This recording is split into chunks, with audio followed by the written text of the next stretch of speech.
is great to be with you here today, and we look forward to a dialogue. I want to just mention right at the beginning here that if you have questions, please use the app to put them in, and we will work hard to get to all of them during this session. So my name is Nancy Kirshner-Rodriguez. I'm the Senior Director for Policy and Research with the Business Network for Offshore Wind. I'm sure some of you in this room have attended the International Partnering Forum. We just had our 10th anniversary. So even though California, we're now moving forward, which is so exciting because I've been working on this for 5 years out here. We've been at this for quite a long time, and we're so happy to partner with all of the folks up here and with Offshore Wind California and many of you in the audience. So I hope that after today, we will have even stronger partnerships. So as we know, and we've heard, floating offshore wind offers one of the best alternative energy generation for our state and region, but we really need the workforce. This panel, you're going to hear from individuals who are key to building out this vision for offshore wind for California and West Coast states, and to work with the leaseholders, all stakeholders, and future leaseholders to meet this moment. You just heard from the head of the state building trades in California. There is a strong workforce here and up and down in the region, but there's obviously a lot of training and retraining that will have to be done to ensure that we have a really prepared workforce to tackle all of the challenges for this amazing industry. So I want to have each speaker, I'm going to go, I guess, to my left and then further introduce themselves so you'll know how they're coming to this panel, and then we'll launch into the questions and answers that we've prepared. Thank you. Thank you, Nancy. My name is Hertz Ramirez. I'm the business manager for the Labor's International Union of North America, Local 220, covering Kern County, Santa Barbara, and San Luis Obispo counties. We're excited to build out some of these projects, and you know, I don't think I can follow up with what Andrew said about the workforce development, but you know, I do represent the Vandenberg Air Force Base, which is going to be the first project in California, hopefully to tee off by 2027. Jeff? Hello, everyone. Thank you, Nancy. My name is Jeff Hunerlach. I'm Secretary Treasurer for the Humboldt Del Norte Building and Construction Trades. I'm also the district rep for the Operating Engineers Local 3 in that area of Humboldt. I've actually been doing the offshore wind tour since about into 2016. It's been I'm just ecstatic about how far we've came, you know, to this date from the beginning. But I will say this, the partnerships that we build today throughout the regions, in our local communities, with our tribal nations, with our colleges, with our economic workforce development, with the core hub up in Humboldt County, those are the relationships. That's where I fit into the picture.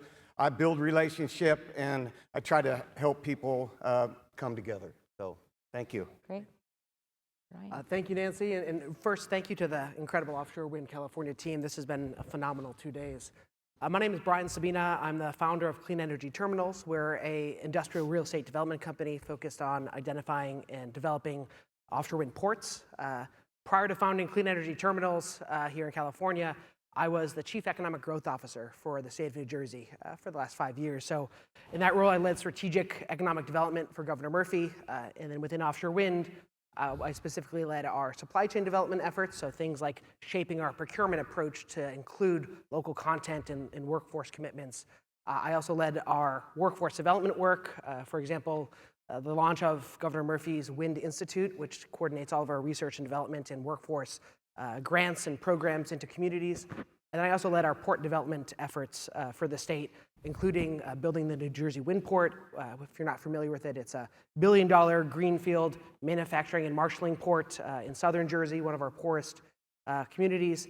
And I'm proud to say that we did that with a community benefits agreement, setting targets, new targets, high water marks for the state in terms of diversity, equity, inclusion, and local engagement. And we did that all with a PLA and using 100% union labor. So I'm excited to bring that experience here to California and really prove that we can achieve multiple objectives at the same time in terms of building this industry. Madison. Thank you, Nancy. I'm excited to be here. My name is Madison Flynn. First and foremost, I want to introduce myself as a Wiyot and Yurok descendancy. I'm an enrolled member of the Wiyot tribe, and I wear a multitude of hats, actually. So as you can see, as Madison Flynn partner, I'm also a part of Lost Coast Wind. The hat that pays my bills, I'm assistant director at Northern California Indian Development Council. And with that, I'm also a workforce development board member. My role in this is that I'm able to be an advocate to ensure that tribal communities are part of the conversation as far as employment and jobs and be able to have careers. I grew up on Table of Reservation, which overlooks Humboldt Bay. So I do not take this lightly, because as that is my ancestral homeland, that is my landscape I grew up with, and I want to ensure that it's done environmentally, with consciously, and also ensuring that the tribal communities, not just the Wiyot tribe, but all the tribes along the coast are also involved as well. So I'm here in that capacity. So thank you. I'm excited to be here with this panel. Great. Thank you so much. So to start us off today, I think we know that these offshore wind projects will create local jobs. We want to talk about initially how to create sustainable partnerships on the West Coast. I don't know, Hertz, if you want to start out with that. Yeah, so I think sustainable partnerships, right? I think taking some of the models of what we've seen on the Eastern Shores and adapting it to California through the work of, whether it's a community benefits agreement, a project labor agreement, or certain crafts partnering with the developers, there's already a mode there to create a local workforce. I think it's, and I can't speak for all the building trades here, but it's our apprenticeship programs. Non-discriminatory, we recruit from the communities of where the work is being performed, and we put people to work after they journey out. They earn a great wage with great benefits, and they're able to move upwards and onwards to the middle class. So I think, investing into the apprenticeship programs is vital to that, long-term sustainability of partnering in industries. So, we did this with the solar industry, specifically in Kern County, where we took a lot of these young men and women and I would hate to use less than poverty wages and rose them up to now they're able to buy homes and purchase vehicles and thrive in the community. Okay. I don't know, Jeff, do you want to add to that? I'd like to add to that. Hertz, great analogy on everything. I really appreciate that. I want to say this. It's a little bit different coming from a rural area of Humboldt County. And so I want to kind of give that perspective, because when you're in San Francisco or you're in LA, there's a lot of folks in a lot of different areas, and it's big, but you have the population. In Humboldt County, we're like so rural that Humboldt County we're just underserved up there. I can just tell you that. But going to the apprenticeship programs and pre-apprenticeship programs, partnering with the colleges, economic development department, and the workforce development board.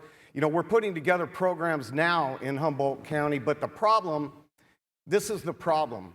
We can't train today for the offshore wind industry if we're not doing offshore wind and port development. Until those projects come to pass, we're going to train the people, and they're going to do the same thing they're doing now. They're leaving, and they're going to the Bay Area, to LA. They're going to the work where the work is because they have to feed their family.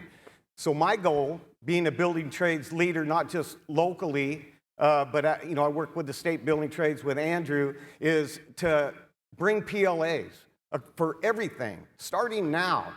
This is the workforce opportunity we have of a lifetime here in California. I don't want to speak about Oregon or Washington, because really we're here for California and that's who we represent. We are going to need Oregon and we are going to need Washington and we're going to need a lot of other stuff in the western states here. But in saying that, we need to establish PLAs, project labor agreements, community benefits agreements today, starting now locally, because then we can start training and grow our workforce. We need to work on the housing for Humboldt County. We can build these new homes with skilled and trained workforce. Up in Humboldt County, transmission with skilled and trained workforce, the port development with skilled and trained workforce, and of course the offshore wind portion. So, Brian, Madison, do you want to add to that, just with the Humboldt County and the regional perspective? Absolutely. So I want to resonate and echo what Yurok Tribe Vice Chair Frankie Myers said yesterday, is that in engaging with the tribal communities, as we've been there for time immemorial, and what we don't have like the skilled like certificates or degrees, but we know the land, we know the area, we know what our environment needs, and so being able to take that and to transition that into careers, whether that's research, marketing, policy making, even labor jobs, because we want to stay there. Like our family we want to be in our homes, and that's a workforce that you can invest into, because we're going to be. You don't have to recruit out from other areas. We're here, and we're a densely populated Native American area. I mean, all West Coast is, but specifically Humboldt County. And so I feel like that's what the developers, or how to create this sustainable workforce, is to invest in the tribal communities, engage with the tribal communities, invite them to these conferences. I've gone to a few of these conferences and heard different people speak about how important it is to engage with the Native American communities, but yet I don't see the Native American communities here. I see a few, but it's getting better. But if we want to create a sustainable workforce while in a sustainable, said that twice already, way to ensure there's equity. That's where there's equity, you have to include the Native American communities. Nancy, yeah. I may add to that a little bit and Definitely. kind of build on what we've said here.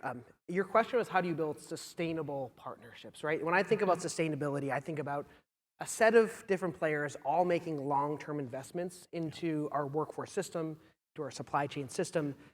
And I will echo back a theme we've heard quite a bit over the last couple of days, which is a clear commitment to procurement on a schedule. That is multiple procurements over many years, right? That's the sort of project pipeline that's going to allow us to make investments, whether you're a government agency or a tribal nation or a union, to really feel comfortable in building that next new facility, building that next new curriculum. Agree with the point around the ports. I would also say that we need to start to have a conversation as a workforce system that there are going to be many, many pathways into the offshore wind, and sometimes there are going to be little pathways and exit ramps off, and then there's going to be a pathway back in. And we need to start to develop that workforce plan from day one, but we also need to start to think about how do we implement that workforce plan from day one. And we don't need 2 years of planning so that we can go start in 2 years. We need, let's get a smart plan in 90 days and then start doing some work moving forward. And then I think the last thing that I would say about sustainable relationships is workforce development is one side of a coin. The other side of the coin is supply chain economic development. And when you look at who's actually creating jobs, everybody will look to the developers or the OEMs, but there is a tremendous amount of small businesses, that medium-sized businesses in our state that are going to be a huge part of this industry. And if we want them to hire folks, we need them to first understand what our industry is, and we need a ground game to get out to those small, medium-sized businesses, help them understand the capabilities that they need, and then help them start to make some of the investments they need so that they're ready to take on the contracts as they flow down over the next 5 years or so. That's a good, just quick segue to say that one of the things nationally that the Business Network has set up that I think has been very helpful is something called Supply Chain Connect. And I will just do the little advertisement here in the room just to say, Google offshore wind supply chain connect.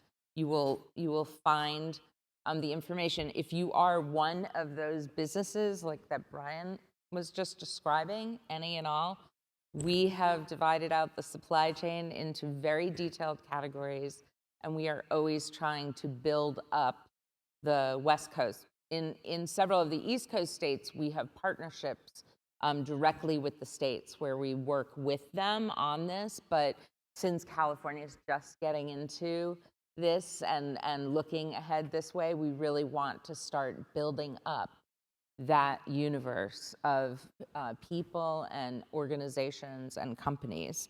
So I'll add that, and then I'll just go back. We were talking about what are the skilled and trained assets that we have. We've talked a little bit about this, but one of the things I was going to mention, the good news is the state of California, the Workforce Development Board has something called the High Roads Training Partnership, HRTP, and they have funded already in these past couple of years a project that is attached to the focused effort around Vandenberg, a High Roads Training Partnership initiative.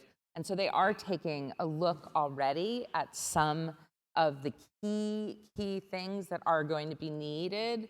And I think, I don't know, Hertz, if you want to talk at all about that and what you all have done. Sure, yeah. So speaking locally to the Santa Barbara and San Luis Obispo areas, the local building trades there has put together the 3M training for apprentices to recruit new apprentices and therefore to develop a newer skilled and trained workforce. I think there's no limit to how many people we can bring in through our apprenticeship programs. We can literally ramp up as needed. If a call was made that we needed 500 folks, the local unions can call up and down the state and recruit people fairly easily with the good wages and benefits. So it's not a lack of training. I think it's just ramping up and gearing and especially tailoring it to offshore wind. And that's something that we can take, from our partners. As far as like port development and everything else, I mean, that for us, that's just infrastructure. It's what we do almost on a daily basis. Now, tailoring it more specific to some of the offshore wind components, that's something that we can do through our train-the-trainer training. Great. Jeff?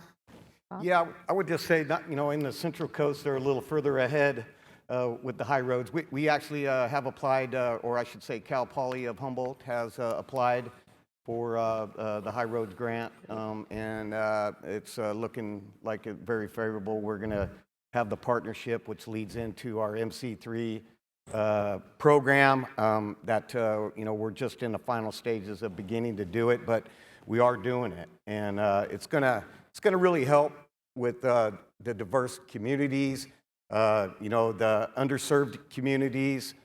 It's going to help everybody in the area that wants to go to work. And, it doesn't always have to be a union job like we just talked about small businesses. Look, we want our small businesses in Humboldt County, and I'm speaking specifically just for Humboldt County, not for them, but about them, that, look, we want those small businesses to thrive just like anything else, And I think with the long-term supply chain, again, I know I talk and I say, I'm a broken record about PLAs, but we got to start training now, and that's a good pathway to start with the pre-apprenticeship and the High Roads training program. So I'm excited about it. So. Great. I can speak a little bit from our experience in New Jersey, and I think it's actually quite applicable to California. It has to be a view on the workforce system as a whole, and there are a bunch of players in the workforce system. It's complicated.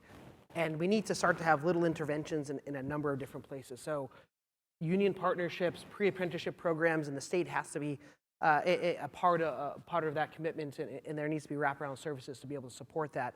But then you start looking at VOTEC schools. It's really, if you look at when kids make career decisions, it's often in that 9th, 10th, 11th grade period. And if we can reach them there and make small investments that give them transferable skills that they can grow into a career on, a family-sustaining career, I think that's a great place. Community colleges, of course, One of the really interesting places where we have started to make investments on the East Coast is through community-based organizations. And I'd be fascinated to hear how Madison thinks about this, but it's especially important in an industry where we're trying to address environmental justice and we're trying to meet folks where they are. Often there's a level of trust within those community-based organizations who are already doing workforce development within targeted populations. And finding ways to educate those community-based organizations about what offshore wind is and then fund them to start to build a pipeline of folks who would not traditionally be coming into these careers, I think is a very important pathway for our industry. I mean, based on that, the comments, Madison, do you want to talk a little bit about some of how you are already integrated into some of these different systems? Oh, your mic. I think you're still on. There, it's on. I know we're talking about laborers and construction development, but I also want to ensure that workforce also includes environmental research and monitoring, mitigation, and an adaptation. Humboldt Area Foundation, Amy Jesser gave me those notes to go on, and I really appreciate that because I think we get caught up in the development of offshore wind and not necessarily get back and down into this nitty-gritty stuff. But back to Brian's question, my work at Northern California Indian Development Council, we provide employment and training services. We also have education, not so much we're going out to schools, but in my former career as a guidance technician too, we want to ensure that there's jobs available, or what jobs are available, career exploration. And we know that these jobs, I mean, this conversation is happening now, but we're not going to break ground for 10 years. And the 6th, 7th grader could potentially be like, I want to join the unit. I want to be a crane operator, and get them into those, what that is exactly, and get him prepared to join a laborers union, to join, maybe work for his tribe, to go, or his or her, and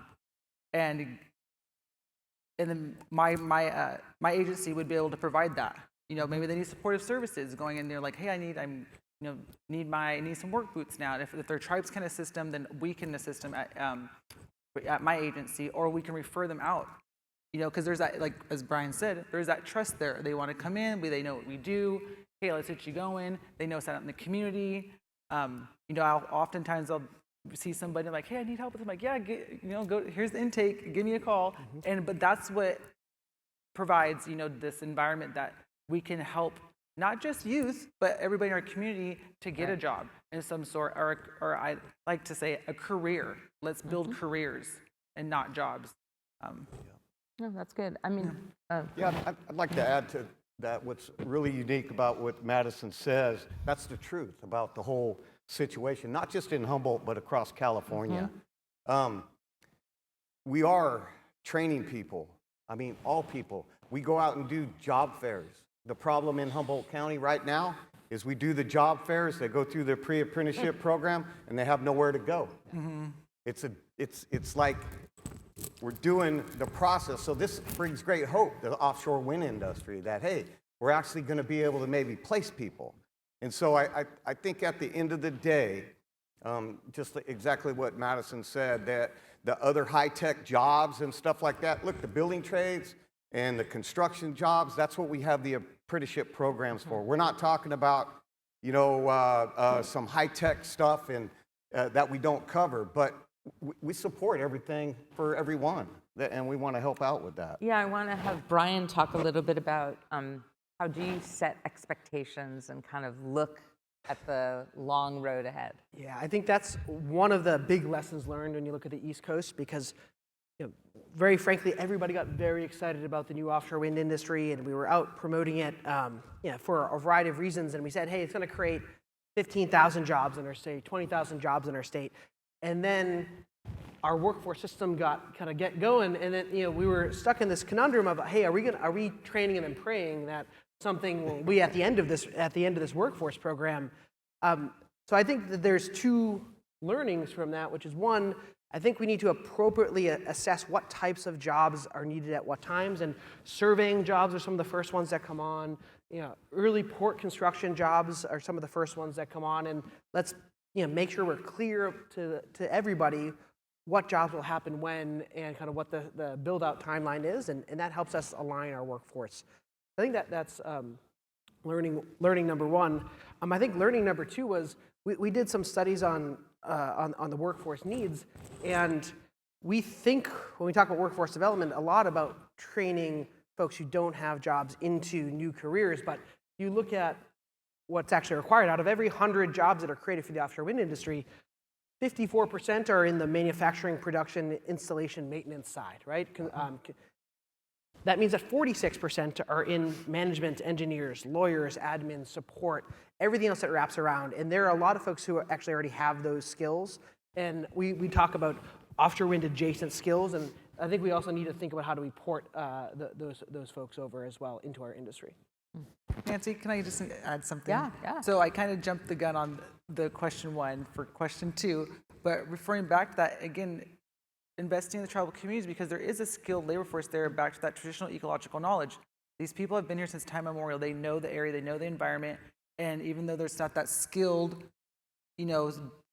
degree certificates, there's still a valuable education, and that needs to be integrated with the modern development of projects. And so I just wanted to touch base on that again. Thank you.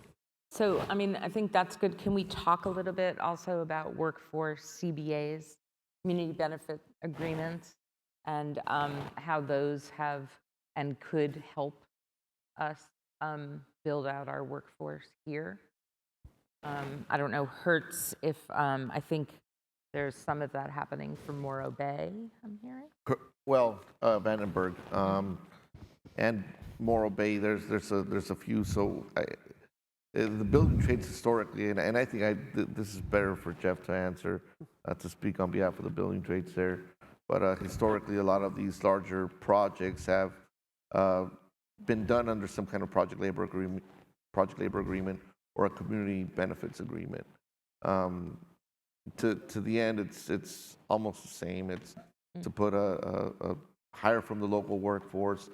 Some will issue certain percentages of local workers. Some will issue certain percentages of minorities or women, and et cetera, right? So, they can vary a little, but ultimately the goal is to have a union labor workforce on most of the project. Yeah, just to add to that, the women, the helmets to hard hats, I want to mention that, BIPOC,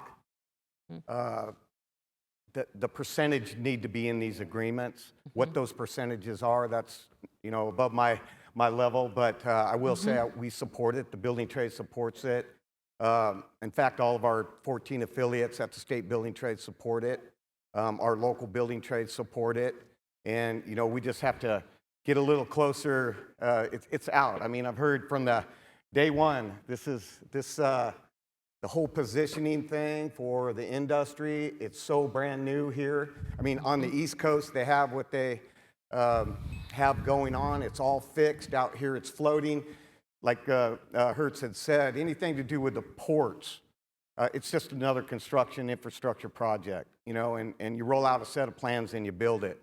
But when you get into the higher tech stuff, it's just different, and we're not there. But I hope that answers your question. No, it does. It does. I'm going to push us a little bit, right? Yeah. I think when we talk about a community benefits agreement, what are we talking about? Because there's kind of the small version of it, which is it's a document that we sign and has some targets in it. But I think there's a much bigger version of what can a community benefits agreement be, which is truly a partnership between a host community and an industry or a player who's doing a project. And I think where it's really powerful, in my last role in New Jersey, we were the first state to implement a mandatory community benefits agreement for any major project that got tax credits from the state or big financial support from the state. And the reason we did that was not so that we created another local tax on a development project. It was so that we created sustainable development projects. It was that it enabled our project sponsors to have the right sorts of conversations with their host communities. And we did not prescribe at all what was in those CBAs. We just said, go have a facilitated conversation that includes local elected officials, but also community members, community organizations, tribal nations. And and to start to have that dialogue, and then codify that into a set of commitments that we as a state or somebody else can look at from the outside and say, hey, did you live up to your end of the bargain on both sides of that equation? And if you start, I'm not saying that's the exact right solution for California, but I think if you listen to the conversation over the last 2 days, we're well on our way there. I think that the big idea of a community benefits agreement can be applied as a way of continuing to facilitate those conversations and driving sustainable, good economic development across the board. I mean, I think this is also a place where, I mean, you've heard it from other speakers, you've heard it, but I think everyone in this room needs to focus on as well, like, how are we going to get our ports to a place where they can be the drivers of all of this innovation, because obviously for offshore wind, everything has to come through a port. And we have a lot of work to do, both here in the state and across the entire West Coast. If, as Jocelyn laid out this morning from USDOE, the depth and breadth of what we're going to strive to accomplish, it's going to take everyone.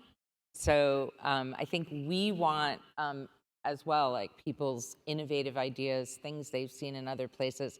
I just had the great opportunity to travel to Denmark and to be able to really see the size, the scale, what is really going to be happening out here is quite amazing. And I'm sure many of you in this room have had that opportunity, but it does really help you realize how much we have ahead of us. But, you know, from the mooring lines to all of the different components of the nacelles, et cetera, we have a lot of opportunity. So we talked a little bit, I don't know, Brian, if you want to talk at all about specifically any of the union and developer, what happened in New Jersey, because there were some very significant, it was one of the first, I think, big PLAs. Yeah, there's some major PLAs that were signed on the East Coast.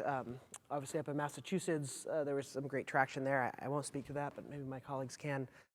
In New Jersey, it's a proud labor state, right? I think the governor and the legislature are very much believe in the power of union jobs to create middle-class opportunities. So all of the developers who are doing projects in New Jersey have signed PLAs around their project, and we're in the process of kind of figuring out what other aspects of the supply chain now make sense to sign a PLA for.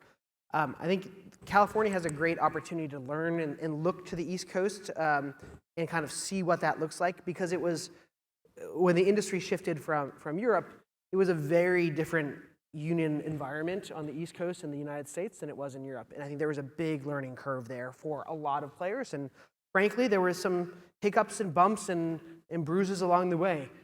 California, somebody said yesterday, there's a benefit to being a second mover. And I think this is one of those cases where we can take those PLAs, we can take the learnings from those examples, and then contextualize them within our market.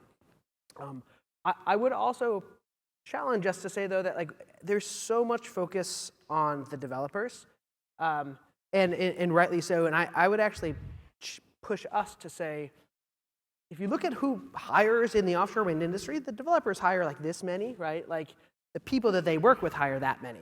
And what I think some of the questions to the developers may be better reframed is, help us understand who are the counterparties that we're going to eventually be working with. And perhaps it's, you don't know who those counterparties are yet, but at least help us understand the timeline where you will select those counterparties. Because once a local workforce entity, whether it's a community college or a union, knows who that hiring counterpart is, then you can build real training programs that actually add value to the employer, add value to the industry, add value to the trainee, and are sustainable. So I would say, like, you know, we can talk just about developers, but it's a much bigger ecosystem within the industry than that. I mean, I think one of the things that we all know, and we've heard about it a bit, is that with the whole discussion of local content versus domestic content, we somewhat are limiting entities because every state wants to have the biggest factory for this or, supply effort for that. And so I do think for the West Coast, and I don't know, I mean, that's what's good also about the unions and the tribes is you are regional. You're local, but you're regional. And I think anything as well that we can do over this period of time to ensure that we are thinking with the biggest perspective on how we can build out this industry and supply chain and make it work. So I don't know what other thoughts you have about that. The risk of speaking too much, having battle scars from the East Coast, right? and I say this because I was on the front line of supply chain development on a state that, was harshly focused on supply chain development, and no bones about it. I actually think the term local content has been, it's almost become a dirty word. It's become almost derogatory. It doesn't have to be. I would challenge us to think about local content requirements or a push for supply chain development within a state as an opportunity for a partnership between the state and the folks who are bidding into projects and others. It's an opportunity to share the cost of developing a brand new industry. And it's a way for us to start to accelerate the benefits in our communities and our job markets from all the spending offshore. That said, I think all of that has to be done within the context of a regional framework. And I think that's, again, another one of those learnings from the East Coast, which is you need to bake in local content within the context of a regional framework early. And if you're going to do that, I would challenge all of us here in this room to think about procurement as the first and most important place to think about regional cooperation, because it's honestly pretty easy to do regional cooperation around workforce, around EJ topics, and that's important. We need to do that. But until we have kind of regional cooperation at the procurement level across states, people won't actually regionally cooperate. It's a hot take, sorry. So I see that we're getting a lot of questions. I want to make sure that I don't miss any of them. Let's see. What can the state do to support workforce development and a robust domestic supply chain? Who wants to tackle that first? I think I've answered this before, and it was in regards to the labor workforce, investing in apprenticeship programs. The more the state can develop or invest into our local apprenticeship programs, the better it will be for the trades to be able to gear up that manpower and get them trained for when this work does come down the pipeline. Yeah, I would like to add to that. I think that I think having mandates in place from the states, from our local and state governments, mandates that mandate the workforce, like we're talking about, and in either the permitting process, I think it has to come well before that. So I just wanted to add that little piece. Mm-hmm. Any other thoughts? I think the state does a few things really well historically, in the context. One, they fund programs, and I think if you can find ways to efficiently get money to good entities who are doing good work on the ground, I think that's step one. I think step two is governments can help set the rules of the game, and one of the things that I think is really interesting in the workforce space is that often a lot of entities work in a little bit of a silo, and I think one of the things that the state can do is require or strongly encourage partnerships as you start to develop workforce solutions. So if you said, hey, I'm going to put out a challenge grant for taking terrestrial wind turbine technician training and bringing it to the coast and thinking about how do you contextualize that on the offshore, and I'll give you a $1 million grant to go develop that curriculum. Great. That's kind of step one, but what if they also said, and you have to do so in partnership with at least one tribal community or tribal nation who's there, one of your local workforce traditional partners like a VOTEC or a community college, and you need a partner with a union so there's a clear pathway to a career. That sort of encouragement of collaboration at the policy level, I think, can be a really powerful tool that government can do to drive fast, sustainable, good workforce development. And that's probably a good way of also saying that also for the people in this room, we will be partnering to convey all of those needs, I hope, to our legislative partners, et cetera, as the state is looking forward. And I think we also all know that it's sometimes hard to plan that far out. That's why this type of collaboration and us leading in this effort and partnering is going to be really, really important. Yeah. And I think that's the collaboration, right? So I stand here as my counterpart, Jeff, looking at it from the workforce development and the labor standpoint. But the other thing is that we kind of didn't skip, but we really need to mention is for the domestic supply chain.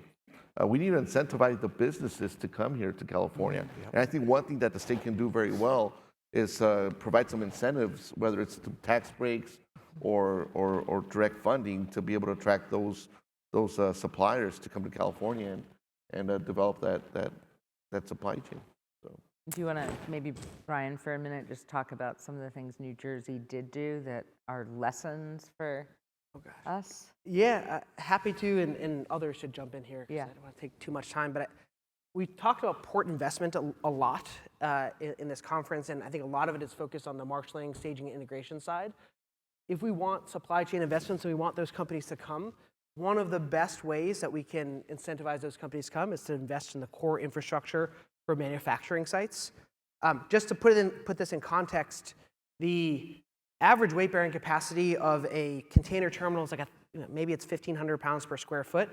When you're building a primary steel manufacturing facility that is going to be a union shop, that is going to be a core supplier into this industry, they need 3,000 pounds per square foot on their quayside or on their wharf. That's a huge investment that we're not talking about as a whole new port facility. It's a manufacturing facility, but in fact, it's also a port facility. That sort of investment is really important to lay the groundwork for getting the supply chain. I think availability of sites is almost one of the most important ability that the state can provide. So I'll pause there. I think that's the biggest lever for bringing in businesses from elsewhere. Madison? Yeah, I just wanted to circle back to what Brian had mentioned. It's engaging with, I sound like a broken record, engage with tribal communities, maybe giving tribes, incentivizing tribes to have an opportunity to invest into the domestic supply. There's resources there. Have them like, hey, you have this land, you have this, you have that. Like, do you want to this opportunity to do so? But X, Y, Z. Whether it be a gravel pit, there's, that's just one example I know off the top of my head. But again, engaging with those tribal communities and giving the opportunity to do so. And be a part of the supply chain management instead of bringing outside people. Obviously we're going to have to because we're a small area, but there's, trying to take advantage of the people that are already there and those resources. It's often hard when you sit at the state, because I think the question was, what can the state do? It's often hard if you're a member of a state team sitting in Sacramento to actually understand all the capabilities that other small business or a union or a tribal nation has. I think finding ways to be able to pull that information and aggregate it up through community partners, through tribal nations, through unions is an important step that can be taken early, so that we kind of have a stock take of what capabilities we have and how do we start to market those to companies that are looking to invest in supply chain development here. I think we, in this state, in our efforts to partner, obviously the trade associations, particularly Offshore Wind California and American Clean Power, we've been able to network to partner, and we're very focused on, as I said, supply chain.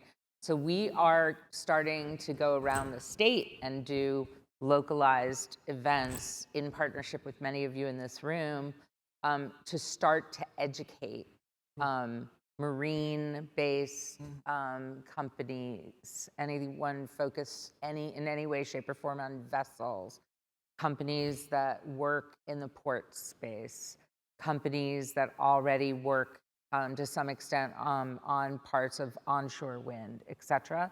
And so I think this is just, we're in the education, but at the same time, like, part of what we're also trying to do is profile state entities based in California that are already working on offshore wind, both on pieces of things here as well as, around the country and around the world. In the big ports studies that are being done right now for NREL, it's a California-based company that has a leading role in a lot of the studies. So we definitely want to push that and promote that, and also at the same time educate our policy leaders. Hey, this might be a few years down the road, like having everything in the ocean, but there's a lot happening now, and we want you to know about that. We're being asked, what's the scale of the new jobs expected in Humboldt and Morro Bay, and how can regions adapt to this growth? And I know there's a lot of thinking going on about that. Jeff has really, you've been at it since the first day I started working on this. You were already. Well, I would like to say thank you, Nancy. I would like to say that, it's kind of like what we're seeing on the East Coast. It's really the beginning. And, we talk about the jobs and how many and the scale of the project. I mean, that's really going to depend on the future wind leases, number one, how much transmission in Humboldt County that we can procure or get out of Humboldt County, rather if it's underwater sea cable or over the mountain.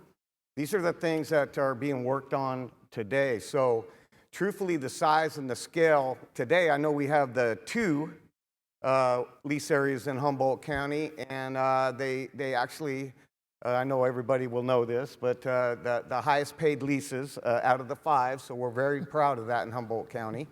And thank you, CIP and RWE for securing those leases. I know that, it's really too soon to tell. I can tell you the size of the scale, it does matter.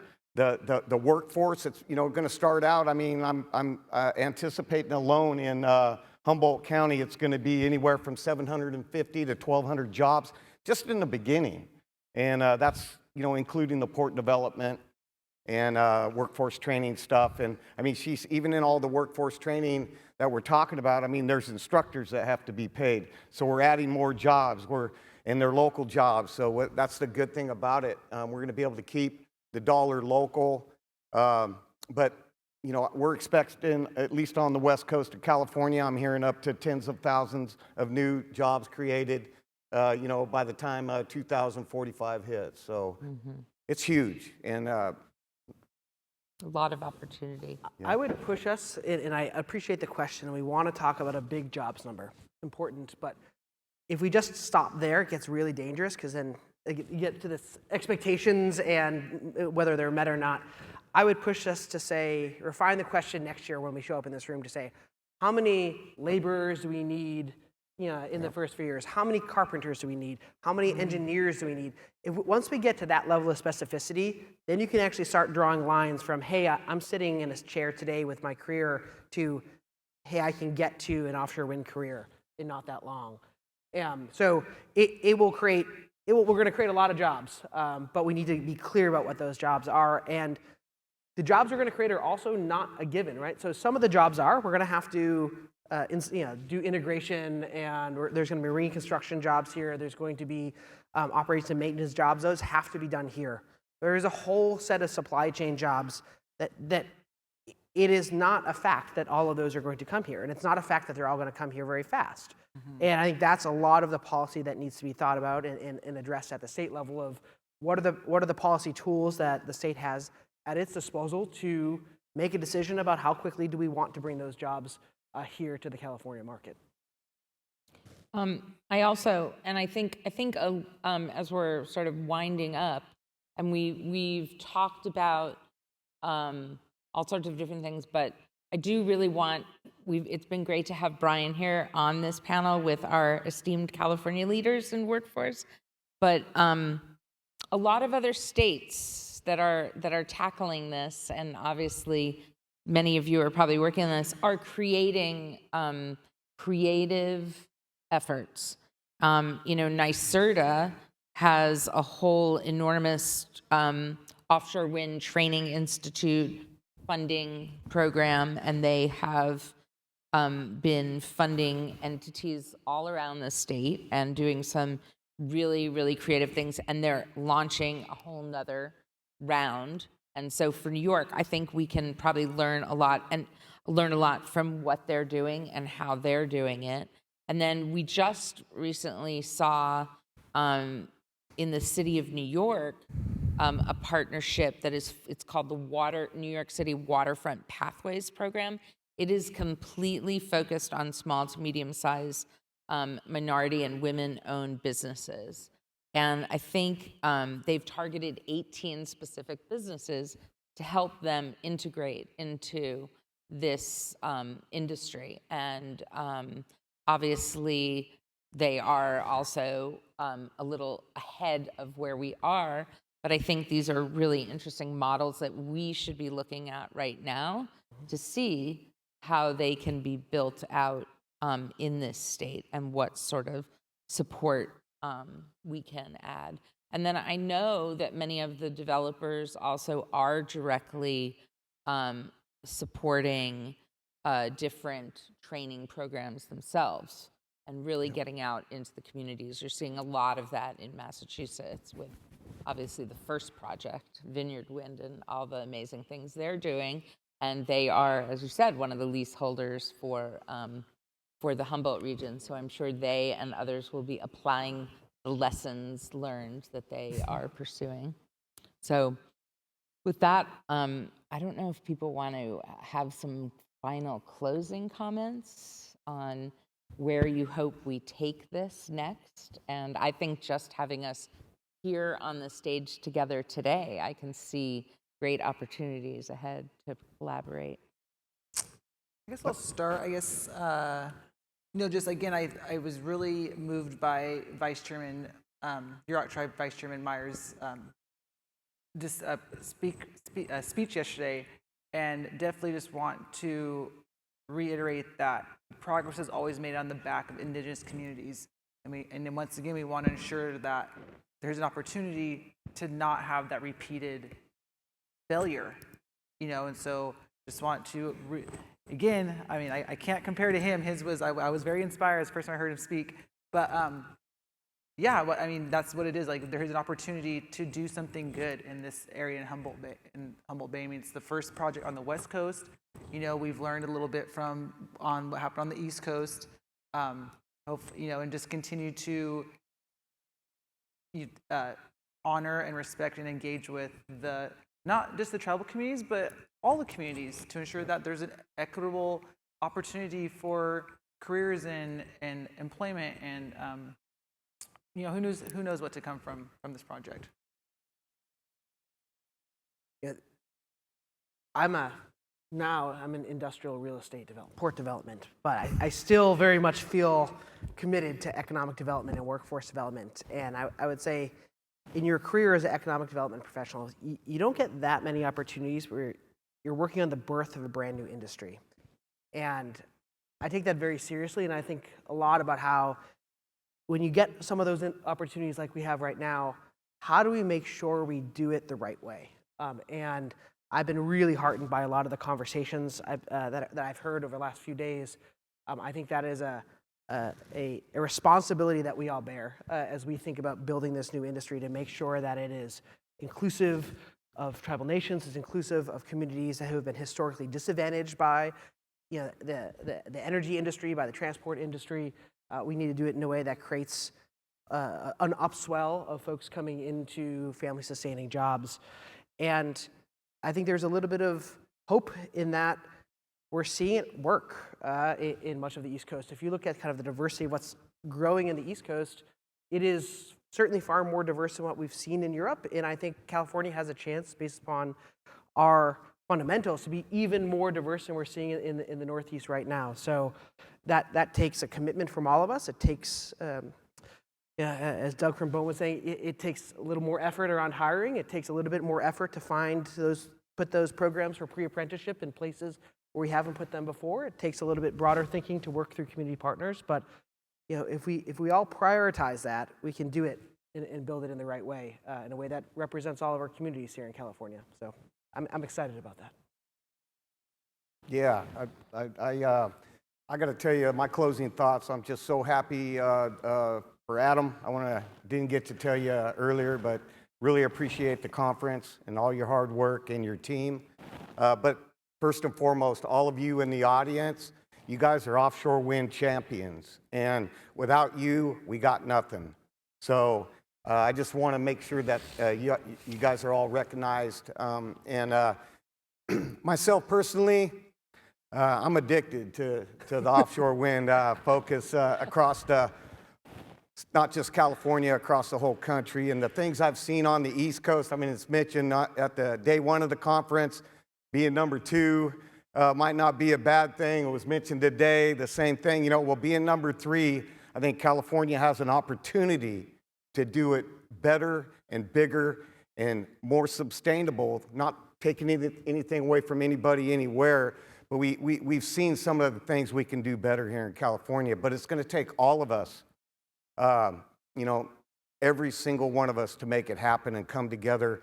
And I'm just truly excited and blessed to be able to be involved in this. So I'm thankful. Well, I just want to thank you guys for the opportunity to speak here. And I want to thank the Laborers International Union of North America, your Workforce Solution, for having me here. But really, I just, you know, I was involved early on with the solar industry and saw how that scaled up to help meet the demands of the state and large-scale PV. And you know, I don't want to get into it too much, but it definitely provided a lot of jobs. I think we have a tremendous opportunity to do the same with offshore wind. I don't think it's an opportunity we want to let go. We want to keep pushing this. We want to see the development of it. I got to see it in Tehachapi with the onshore stuff, and it's just, you know, the tremendous amount of work that goes into these. It's something that it's immeasurable. So I couldn't even take a shot at saying, you know, how many jobs would be created, but it's immeasurable. I think we're being presented with a great opportunity. We can't let it go, and you know, don't look at the Laborers Union as an obstacle. Look at us as a resource to help you grow. So, and to navigate the murky waters of California, no pun intended.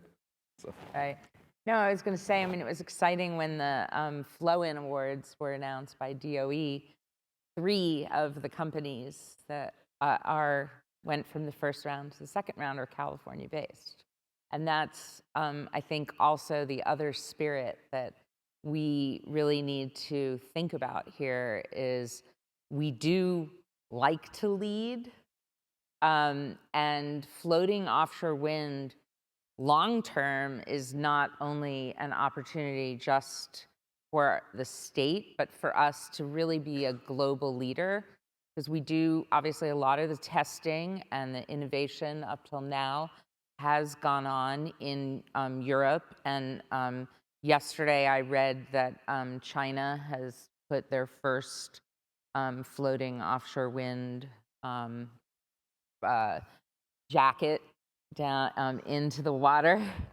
But I think that for all of us, we know, I describe it sometimes that we are concerned about where the job's going to come from for the future. And it's really exciting, I'm sure we all feel this way, to know that we're part of an industry that, if we do this right, is so incredibly transformative, right? And for all the people that just go home every day and turn on their lights and, you know, they go on, we're going to be able to say we're producing that electricity, and there's so many people that can have a part in this. So I hope, you know, this is just the beginning of a dialogue, and we look forward to partnering with all of you for many years ahead. And thank you so much.